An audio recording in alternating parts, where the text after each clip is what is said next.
this episode of our ongoing series on Power-Tek's safe work practices, today we're talking about a material handling procedure. And while I know everybody at Power-Tek lifts, we have a reputation to maintain and we want to make sure that everybody is lifting properly. Let's get into it. The first thing you got to do is plan out your lift. Are there any assisted devices that you can be using? Say a Tommy gate, a dolly, a truck, or even if you're going between floors, an elevator. Have you planned your route out yet? You should walk your route, remove any hazards, open any doors, and let anybody working in the area know that you're going to be lifting something heavy going through there. On top of that, any sharp edges on the thing that you're lifting, you should be wearing gloves. Steel-toe boots are required on all of our sites at all times, but make sure that you're wearing those just in case you drop something. And finally, you want to make sure that you size your load up. Is it too heavy for you as one person to be carrying? Can you do it with two? Is there somebody around that can give you a hand? These are all things to consider before you ever attempt to lift whatever object, material, barbell that you may be looking at. So one of the first things to consider when it comes to the actual lifting is, have you sized up your load yet? Because depending on what your load is, the weight distribution, your form is going to be a little bit different. So the first position that we're going to talk about is like from a slightly raised position. This would be very similar to picking up a barbell in terms of a deadlift or any other kind of exercise that you might be used to in the gym. In this case, in every case, you want to lower your legs first down into a squat, grasp the object with both hands, and then lift with your legs, keeping your head up and your back straight, and standing into a completely upright position. In the alternative, where your object is not slightly raised, but it's hard set dead to the ground, you got to get your fingers underneath. In this case, while you will pop down into a squat, you are going to drop a knee. And what you want to do is you want to drag that weight up to your knee, rest it on your knee, and then stand up as you did before, with grasping with both hands, with a straight back, and keeping your head up the whole way to maintain the curvature of your spine. Keep yourself completely square to the load while you're doing this. We don't want to see any twisting or jerking movements. Jokes aside on that one. And then finally, as you go to carry the weight, you want to keep that weight as close to your body as you can, trying to tense up your core muscles and make sure that you're using your core to manage the weight distribution there. Finally, as well, there's also the item to mention of trying to transfer, say, same ideas as got to get your fingers underneath. You got a dead load like that from a countertop or onto a tabletop. You will probably want to go ahead and push your leg right up against whatever tabletop or countertop it is, and transfer that weight directly from the countertop onto your hip, and then take the weight with your arms.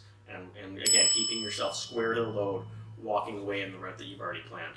On top of those types of loads, there's also longer, heavier loads where you might need two people to do a lift.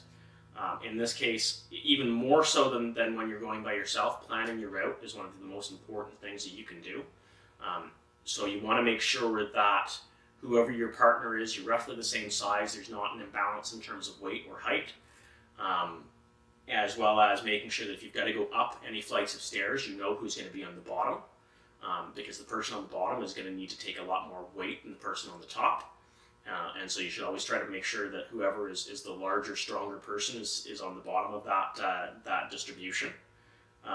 As well as making sure that you carry the load in such a way, with both of your heads over to one side or the other, so you guys can always make sure that you maintain a certain level of eye contact, visual contact, and communicate as you go through the lift. Finally, there's also shoveling. On a lot of our sites are outdoors. Again, looking at baseline where it's completely exposed to the elements right now, you are going to have to find yourself shoveling doors out and various storage spaces out, as well as any of the work areas. Make sure that nobody's slipping or tripping or any of the other things around very high up exposed edges like that. So shoveling is a big part of this policy.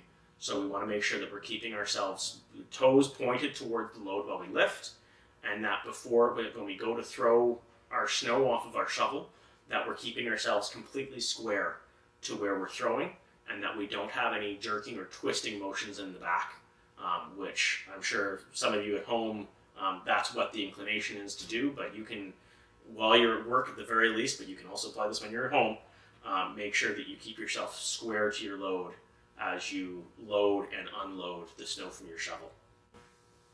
All right, guys, to just finish up on this material handling policy, we want to go over some of the responsibilities that everybody has under this policy. First and foremost is management, and their biggest responsibility is taken care of with this video right here. They are responsible for creating the policy, putting it in place, and making sure that everybody involved is educated on it, which this video right here does, I think, quite adequately. Following up, supervisors as well are responsible. Most importantly on a job site is that if you size up the load and you feel that you need a second pair of hands, turn to your supervisor and make sure that they'll make sure that you get that second pair of hands to give you a hand. And then finally, workers who I think bear the most responsibility under this particular policy. At the end of the day, you're the one performing the lift, and if you don't perform it properly, you're the one that's going to be hurt. So to follow on with that as well is make sure that you're checking out your buddies and how they're lifting, and make sure that they're lifting in a safe manner. As much as we all like to joke about the Family Guy skit, make sure you lift in a sharp jerking motion.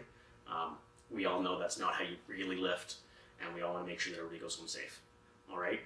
So this concludes our episode on the safe work practice around handling material procedures. And I feel safer already, and I hope you guys do too.